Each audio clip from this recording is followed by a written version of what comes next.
Some face grew hollow. His skin tightened around sharp bones. One by one, the borrowed parts were taken back.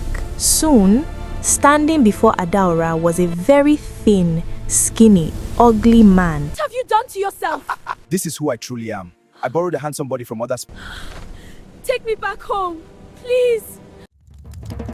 Long, long ago, in a prosperous kingdom blessed with fertile land and flowing rivers, there ruled a wealthy and powerful king. His barns were always full, his palace always lively, and his name was respected in neighboring lands. But what truly made their kingdom famous was their only daughter, Princess Adaora. Adaora was renowned far beyond her father's kingdom. She was strikingly beautiful, with glowing skin, graceful movements, and eyes that sparkled with confidence. But along with her beauty came great pride, and with pride came stubbornness. Adaora admired herself deeply and believed no man around her was worthy of her hand in marriage.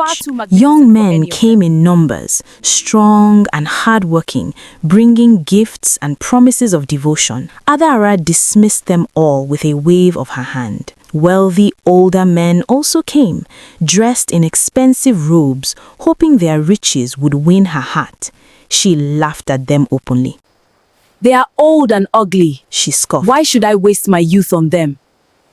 Her parents pleaded with her day after day. My daughter, the queen would say gently, marriage is not built on beauty alone. But Adaora would not listen.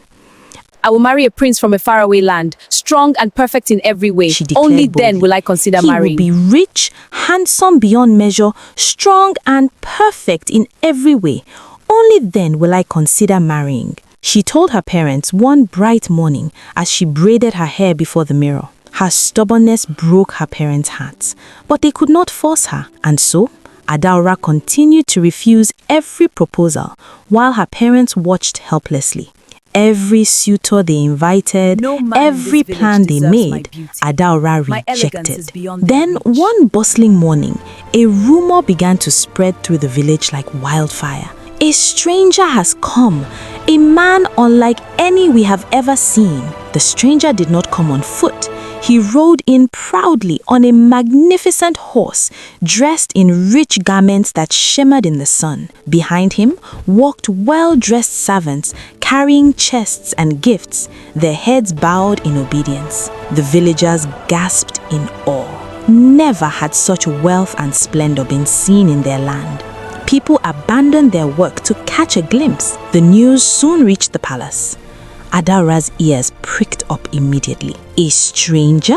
She asked, her heart racing. Without waiting, she adorned herself in her finest clothes and hurried to the market. And there he stood, tall, broad-shouldered, radiant. His skin shone, his voice was smooth, and his smile was irresistible. Compared to him, every other man seemed ordinary. Adaora's breath caught. Her pride melted into awe. This must be the prince I have been waiting for, she whispered. She approached him confidently and invited him to the palace. The stranger accepted with a charming smile. The next day, he was presented to the king and queen. I am a prince from a distant land, far beyond Fuondi's borders. I have come in search of a wife worthy of my throne, and I think the princess is the right person. We do not know your people, the king said. I understand, cautiously. Your Majesty. At first, her parents hesitated. He was a stranger, and no one knew from which distant land he came. But seeing Adaora's insistence and the happiness shining in her eyes, they finally consented. For 2 days, he stayed in the palace, and Adaora's excitement grew with each passing hour. On the 3rd day, he said, I must take my bride to my homeland, far beyond your borders. Adaora agreed instantly. Her parents begged her to reconsider, but she refused. I have chosen, she declared firmly. The king and queen could only weep as their daughter, radiant and proud, departed with the stranger and his servants.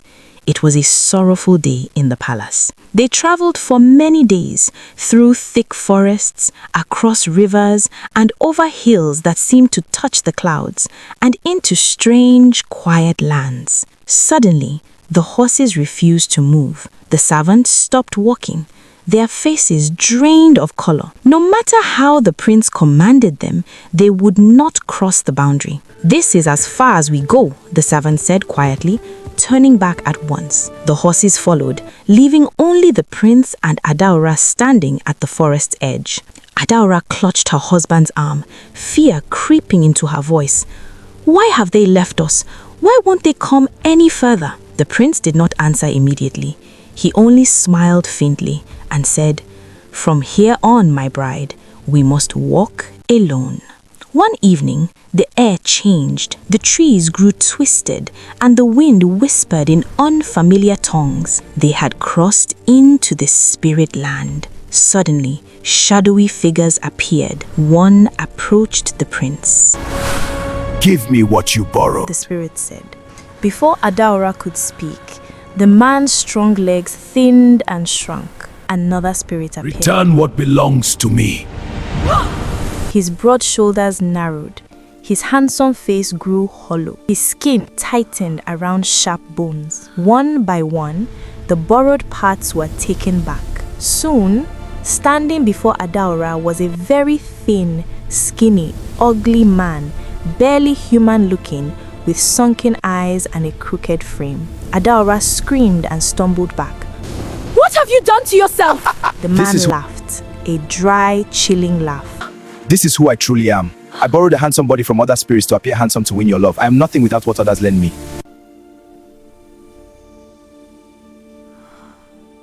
Adaora fell to her knees, sobbing. Take me back home. But the man refused. "You will come with me. Only obedience and patience will keep you safe in my world. You chose me for beauty. Now you must live with the truth." Adaora had no choice but to follow him.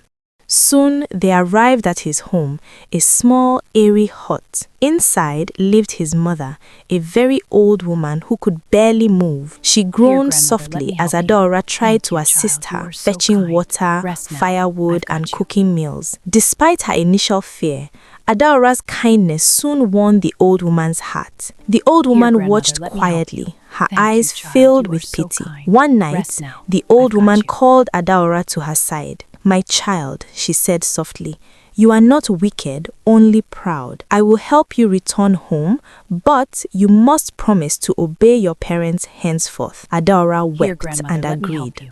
With a smile, the old woman called forth a clever witch, a master of fashion and beauty in the spirit world, who braided Adaora's hair into intricate patterns, adorned her with sparkling anklets, and dressed her in fine clothes beyond human imagining. Then, with a wave of her gnarled hand, she summoned a gentle breeze that lifted Adaora into the air and carried her across mountains and rivers until at last she landed softly outside her father's palace. The king and queen, who had long mourned their daughter as lost, rushed out and embraced her. "Adaora, our precious daughter," they cried, tears streaming down their faces. That day, the kingdom erupted in joyous celebration with feasting, dancing, and music for 8 nights and 8 days. Adaora had changed.